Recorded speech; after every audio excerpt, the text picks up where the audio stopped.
Hello everyone, this is Incognito Gaming. In this video, I'm going to go over a few ways that punching and punch impact can be better in Undisputed. We all know that there are a few punches that are either exploitable, look bad, or don't work properly, and I'm going to try to address some of those here in this video.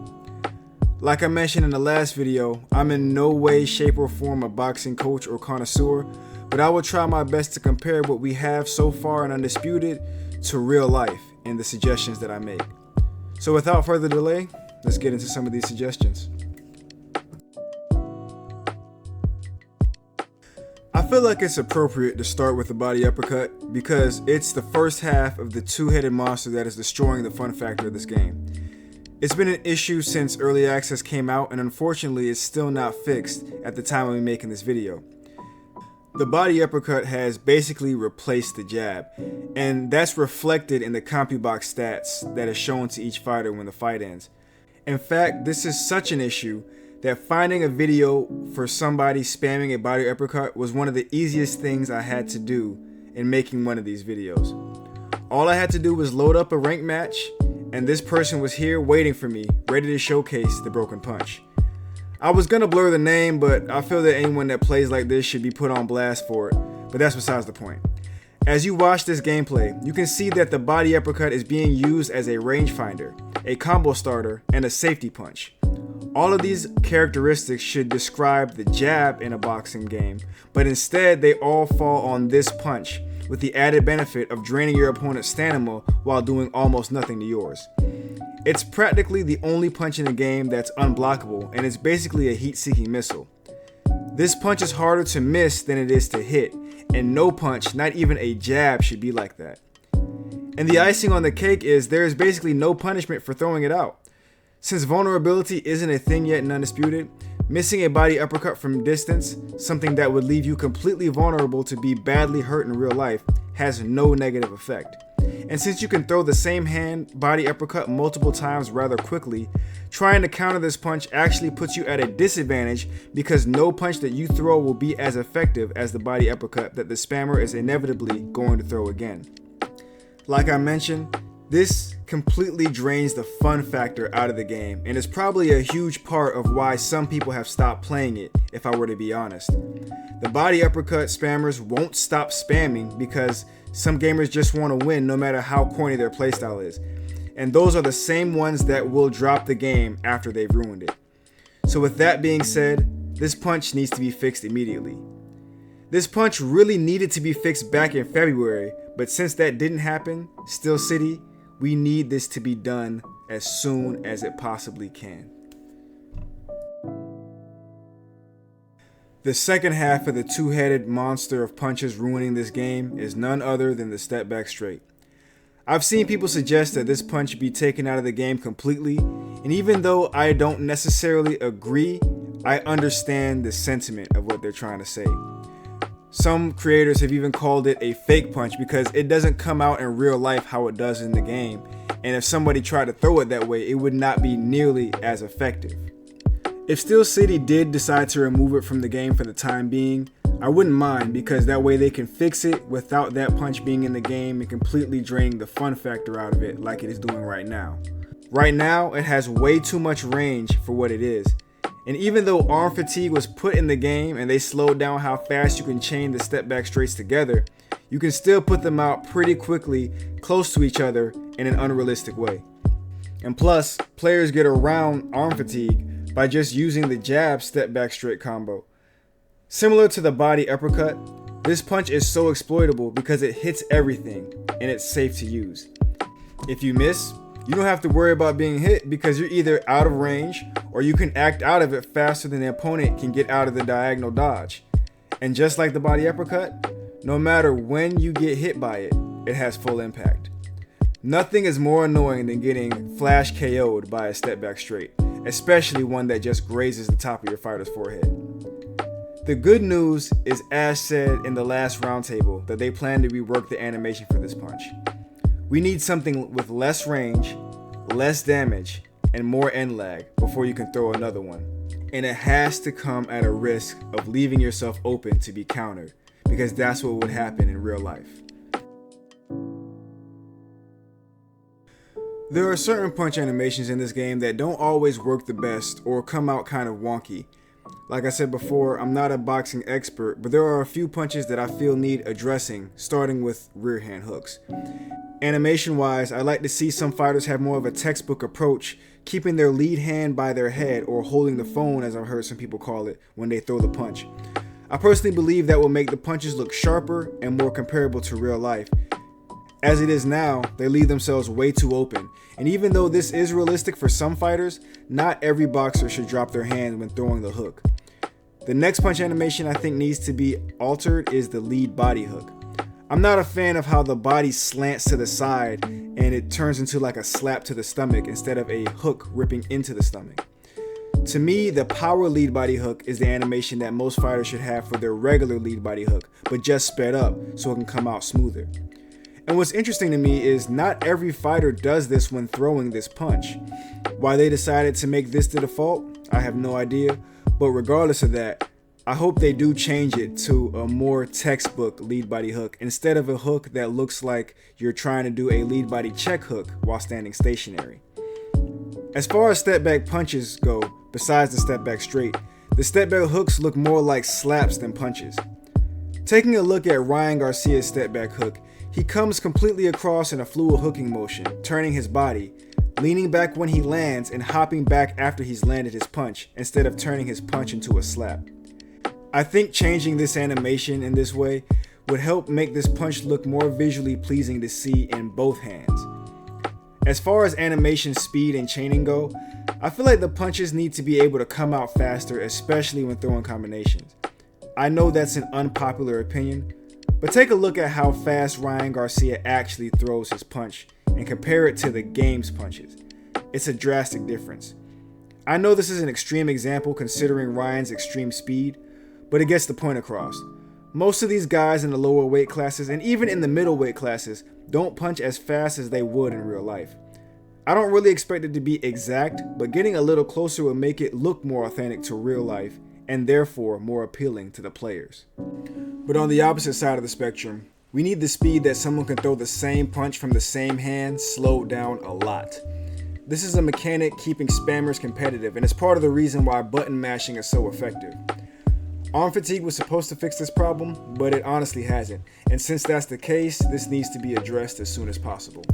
One solution I have to make this less effective is staling moves, which is a mechanic that some fighting games use. What this means is each time someone continues to press a button, it's less effective until it is virtually ineffective. And I think that's a realistic approach because if someone continued to throw the same punch constantly, they would grow tired and the punch would be ineffective and the opponent would just be able to walk right through it and hit them with whatever they want. But then again, this is just a suggestion. I was going to put this topic in the animations category, but there are a few things that need to be addressed with the step-in punches. The first thing I see is that the startup animation takes way too long to get into.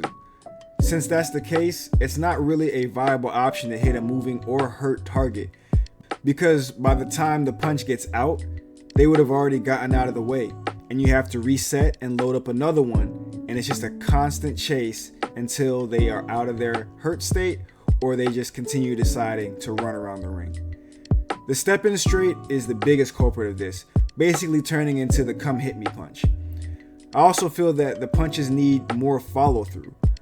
Most of the time, they stop way too short of the target, and they just miss completely. This I find is possibly a tracking issue, but that's going to be another segment in this video. The problem with these punches are simple. They take way too long in the load up. The power punches to the body aren't bad, but the ones to the head are atrocious. Any boxer loading up like that in a real fight would have been counted 3 times over before they can get to throw their own punch. Taking a look at some power punches, look at how the load up isn't extremely long and they still come out with a decent amount of speed, but still slower than their normal punches. If this was the game, these would all be considered modified. Of course, there needs to be vulnerability added so there's a risk-reward factor of throwing these punches, and the stand-up attacks on them, both short and long-term, need to be significantly higher than a regular punch. However, I do feel that if someone has punched themselves out and tries to throw modified punches, they should come out with that long startup that we have now, since the fighter would have to gather that little bit of energy that they have left to throw that big punch. That would make more sense to me. And on a side note, if a fighter is gassed and they punch themselves out, I feel like the load up for their punches should take longer instead of the underwater punching look we get when someone is in arm fatigue. Punch tracking is another one of the core issues of this game. The tracking in this game is really inconsistent. There are moments when it feels like most punches track and hit you no matter how you move or what you do. And then there's moments when it feels like you're punching into an invisible force field that's stopping your punches from going where they should. This is something to be expected of a game that's still in early access and is technically still a beta, but it's still an annoying encounter when it happens. I mentioned it in my defense video, but I feel like why most people believe that defense is broken in this game is due in part to the punch tracking being very high and very inconsistent, as well as the fact that there is more grace lended to the person throwing punches than the person defending against the punches when it comes to the timing of it. I personally like the idea of being able to stand in front of my opponent and still get out of the way of his punches. With the way tracking is set up now, it's not really possible. It really holds the hand of whoever is just pressing buttons and gives them whatever they want and whatever combination that they throw. I personally feel like in a boxing game that's trying to simulate the sport, there should be more balance in this regard. In fact, I feel like it should be harder to land a punch than it should be to dodge one. I understand a majority of the player base subconsciously loves the idea of landing a majority of the punches they throw, but if you want to simulate the sport, it simply can't be that way. However, I understand that it's still a game, so possibly aiming for players to land 30 to 40% of their own punches thrown will be enough to give the players the reward factor of actually choosing the right punch without frustrating them into thinking that the game doesn't work. And at the same time, it will reward a defensive player for their ability to get out of the way. If the tracking is fixed, then each punch having the correct sting and power to them will be more necessary. But this is a good thing because every time a punch lands and the correct damage is done, it will satisfy the player. Right now in Undisputed, the punch tracking doesn't emphasize the need to make the correct judgment when picking and choosing your shots. As things are currently constructed, you get rewarded for making the decision that's almost correct, instead of only getting rewarded for making the correct decision. And if this is to represent the real sport, that can't be the case. But when it comes to some of the tracking in specific punches, I find punches like body uppercuts, body hooks, the head lead hook, and the step back straight tend to extend further than they should in order to reach their target, but the head uppercuts and the rear hand hooks tend to fall short, especially when you're up close, which is typically when these punches should be used. In a roundtable, when Ash mentioned accuracy ratings and correlated that to punch tracking, I had a thought that maybe the accuracy rating shouldn't have anything to do with how the animation stretches for a punch.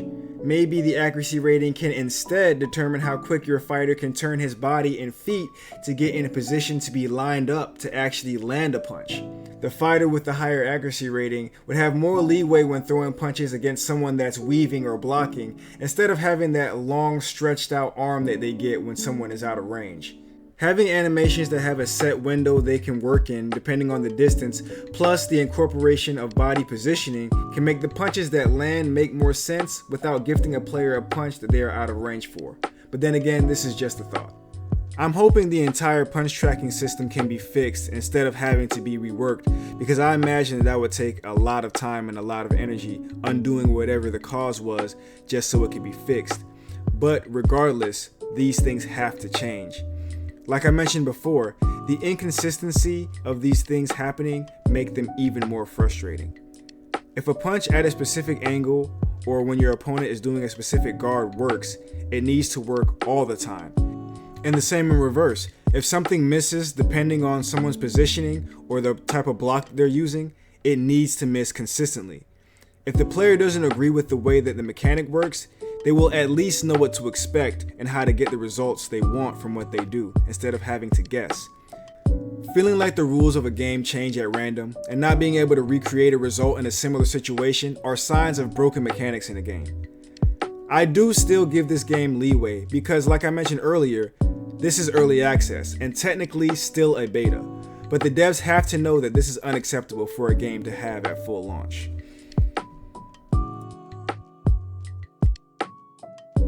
Something I've noticed about the hitboxes is that they have the same power throughout the entire punch no matter when in the animation you're hit. This kind of goes along with my point of the game rewarding you for making the choice that's almost correct. If you don't time a punch quite right, you still get the same benefit of someone that does. There has to be a difference of reward for perfectly timed punches versus punches that are too early or too late. Something that I think Smash Ultimate does that can be incorporated into this game is the different levels of damage for the timing of hitboxes. As you can see on the screen, as Mario does his forward air, there's a hitbox at the start, the perfectly timed hitbox in the middle, and the hitbox at the end. The early and the late still do some damage, but the perfect hit does the most damage and gives the reward of spiking the opponent. If incorporated properly in Undisputed, timing your punches would be key to getting the results that you actually want, instead of just pushing buttons and just hoping something hits. This could also make things like smothering someone's punches a viable strategy. Currently, no matter when in an animation you're hit, it does the exact same damage. I feel this needs to be changed to reward the more skilled players and force the bad players to actually think before they just mash buttons.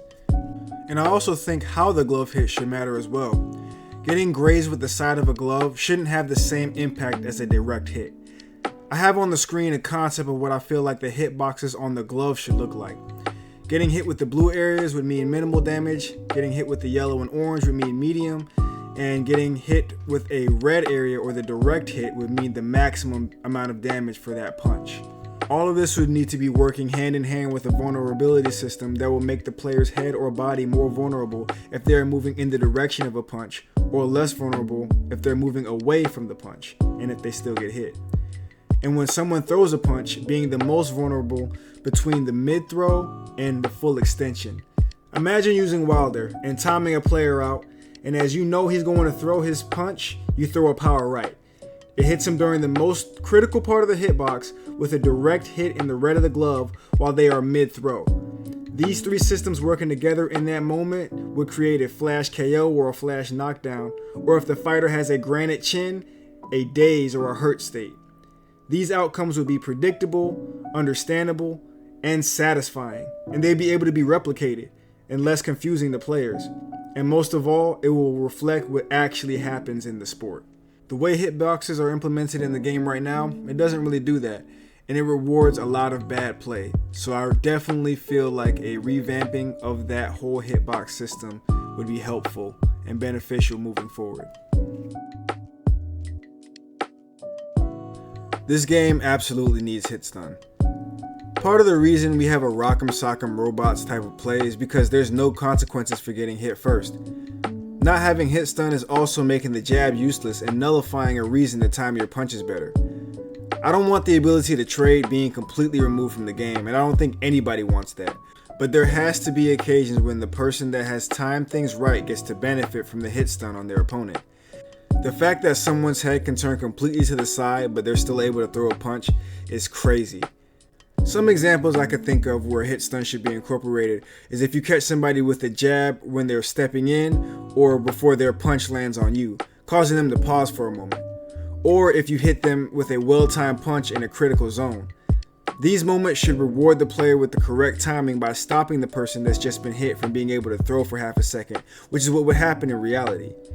Another thing that kind of relates to this topic is the fact that punches keep the same weight no matter if the person throwing has been hit before their punch lands.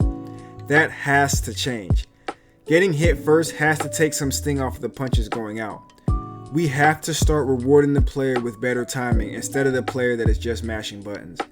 Adding hit stun and taking away power from the person being hit first in exchanges will definitely accomplish this. So that's what I could think of at the moment with how the punches could be better in this game. This video was not supposed to be this long, but there were a lot of things I felt like needed to be said, so I appreciate you if you stuck around and listened to the whole thing. There has to be more reward for doing the right thing, and that's basically what I'm trying to get across with all the different categories in this video. I do think that fixing the tracking is going to help solve a lot of the frustration that players face when playing this game. And it will benefit the front foot fighting for this game as well, because players will now have the option of stepping off of punches thrown at them and making the person miss instead of just getting hit by everything. Right now, especially with Tyson Fury, the thing to go to is stepping back and just throwing a power straight and knowing it's going to connect wherever the person goes to, and that's just not fun to play against. And it will also help fix that weird Undisputed dance players do where they come in, exchange, and then back out and repeat that for 12 rounds, since there will be more incentive to stay in the pocket because you know you could avoid the punches that are coming at you. All in all though, this game needs a lot less hand holding. This game holds the hands of a lot of bad players that just spam the same move or just press buttons, and it shouldn't be the case. We need a game based on skill and not just who can press buttons the fastest. In the latest hot fixes, that's been improved upon, but it's still holding the hands a little bit too much, and I hope that we can backpedal on the tracking and backpedal on a lot of the things that's making mashing more effective than actual boxing. And I do hope in the future we get a lot more fighter-specific animations, because Terrence Crawford throwing his punches just like everyone else completely breaks the immersion of using Terrence Crawford. And that's just one of the fighters that I can think of off the top of my head. So I just really hope that in the future we get more fighter-specific animations coming through. But hopefully this video made sense and offered some good suggestions to Steel City, and hopefully they see it and maybe even incorporate some of the suggestions put in this video, because like I always say, ultimately these videos are just to help make Undisputed the best boxing game possible so we can all enjoy it. But with that being said, I'm Incognito Gaming, and I'll potentially catch you in the next one.